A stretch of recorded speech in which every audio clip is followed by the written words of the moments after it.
our cousin from across the pond. This is the Lynx Xterrain. Now, you'll probably remember a couple years ago, BRP brought its Lynx models over here to the North American market. So US and Canada, you're never able to get a Lynx before. That was basically their across the seas brand. So anywhere in Norway, Sweden, Iceland, those types of areas, you can get a Lynx instead of a Skidoo. Now that whole line is here. There are some things that are different. You'll notice the radium frame is a little bit more beefy. You'll notice the suspension is a little bit more beefy. Obviously we got the Kashima coated KYBs up here. Very top of the line shocks, meant for really hard trails and kind of off trail. But if you're in Europe, many of the places the trails aren't technically groomed. So it is kind of an off trail, on trail type of scenario you got going on.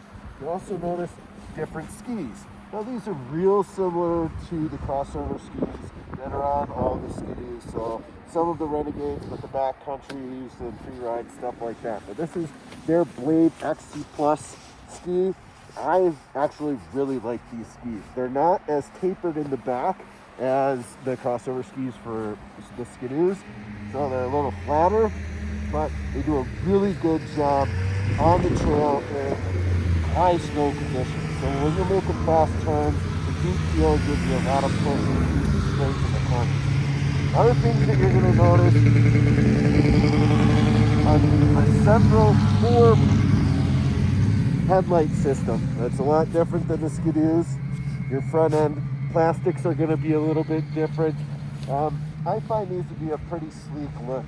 This sled in particular, you'll see on the side says 3700. That's obviously